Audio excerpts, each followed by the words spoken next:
Thank you very much. I'm gonna speak about the regional strategy that was behind for what Venezuela is suffering right now, because you may think that Venezuela is an isolated case, but it has a regional explanation. So the first thing I want to say is there are three ways in which Europe can contribute to end socialism and promote free markets in Latin America. The first way, socialism is socialism, here in Mars, in Latin America, and in Asia.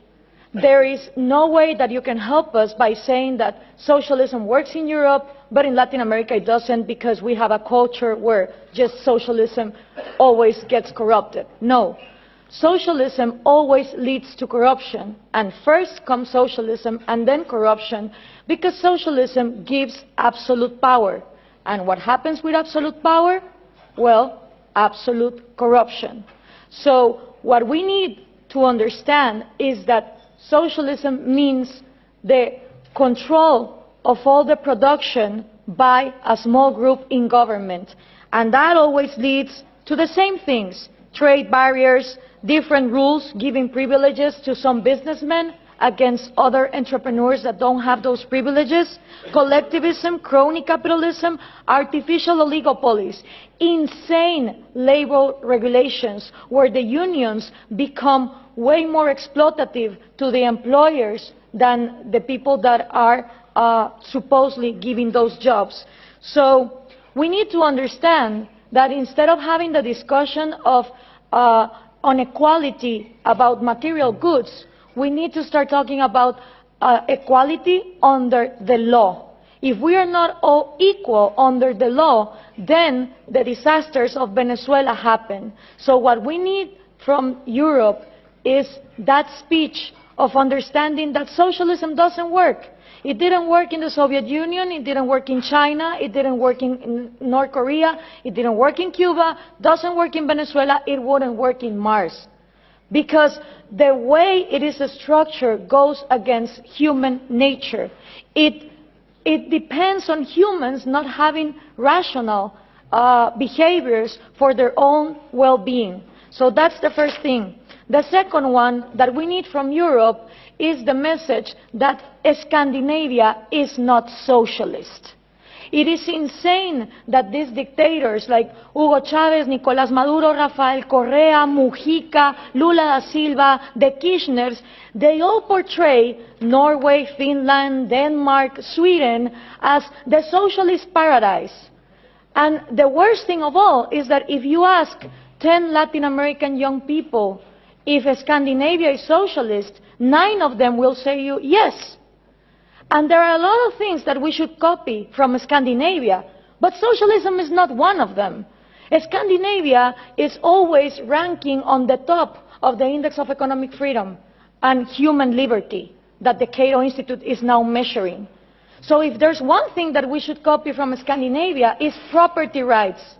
It would be absolutely out of this planet to think that a Swedish major will wake up one morning and say, expropriate, nationalize your house. That just doesn't happen.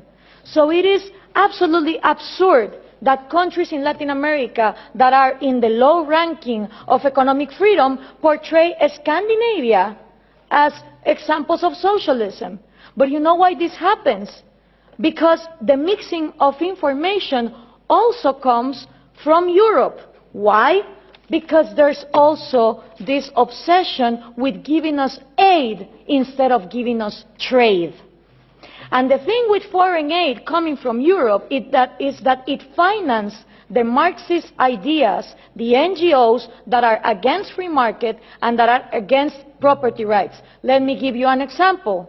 Most of people in Finland and Norway have no idea that their taxes they pay go to foreign aid for a Guatemalan NGO that is led by an indigenous Marxist leader, Bernardo Caal, who uses that money to be against hydroelectric power. Being Norway one of the countries #1 in hydroelectric power, where no one would think to close down a hydroelectric industry, they give tax-paying money to people in Guatemala that close down hydroelectric power. So if we are obsessed with this foreign aid given to Marxist leaders that are against property rights, free market, and the Western way of life, then we're not gonna be able to prosper.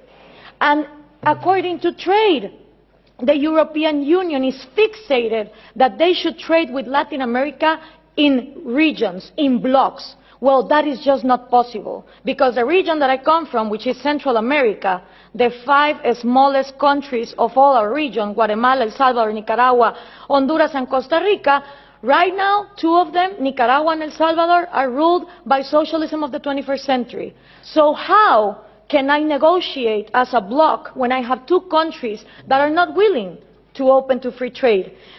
And for these 3 ways to work, you need to understand something about Latin America. I had 2 slides, 2 pictures, if we could put them on, please.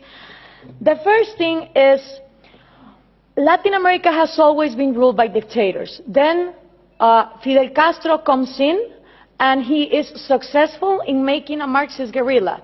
In the moment that Castro comes in and he makes a Marxist guerrilla, all the countries in Latin America start copying and pasting that model. You had Marxist guerrillas everywhere, Guatemala, Nicaragua, Peru, trying to do the same thing as Castro, financed by the Soviet Union and with the intelligence of Cuba. 1989 comes, the Soviet Union collapses, and the left Marxist wing of Latin America, the socialist sectors, they are in trouble, because now they don't have the money of the Soviet Union to keep on going with these violent guerrillas, but they still want to come to power. So what do? Well, Fidel Castro gathers together with Lula da Silva, and they form the first Forum of Sao Paulo. The Sao Paulo Forum is a parliament that every year gathers together to further on the socialist agenda.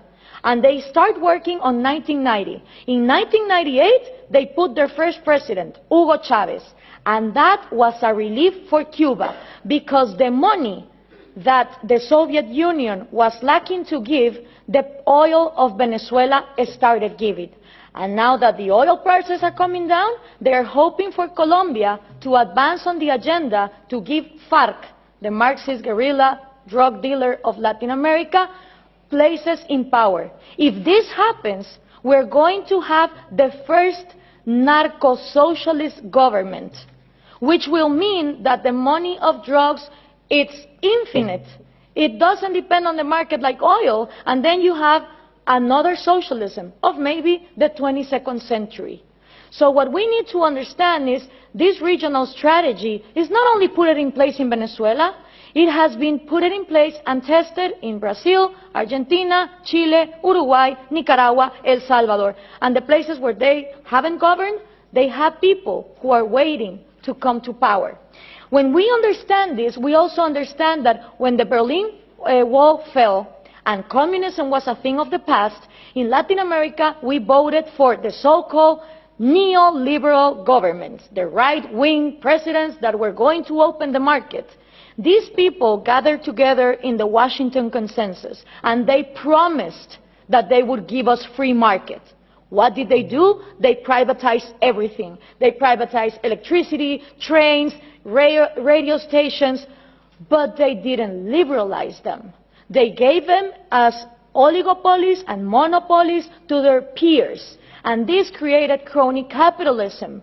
But for most of the population, the one to blame was free market. I don't know if we can now put the picture, please. For the people, what is needed to be blamed is free market, when free market has never existed in Latin America.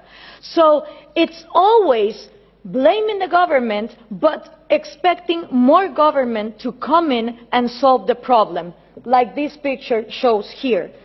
So what happened then? People started voting for socialism of the 21st century because they were going to, fix the mess that this crony capitalists did in the 90s. Venezuela was going to be the promised land. Caracas was going to be the New York City of Latin America. So what happened? All these people get in power, Chavez, Lula, Correa, Evo Morales, and instead of finishing with the privileges, the crony capitalism, the oligarchies, they become even worse. So why is this good news to us? Because people in Latin America don't know what to do. They tried with the right wing, and they think that too much of a free market failed, and then they tried for socialism of the 21st century, and it turns out that it didn't end poverty, it multiplied it. So right now, it's a great and excellent opportunity for people like us, for people who really defend liberties and freedom, not only economic liberties, but also individual liberties. Because in a moment where there is frustration to the left and to the right, and everything has been tried, and all of them are statists who want to control the economy, is great news for people like us who want to defend freedom. The examples given here from different regions of the planet demonstrate that freedom works. So what we need to input from Europe to Latin America is the right messages. Those messages include that Scandinavia is not socialist, that we need trade more than aid, and in order for institutions to follow up, it's not about material equality, it's about equality under the law and the rule of law. Thank you very much.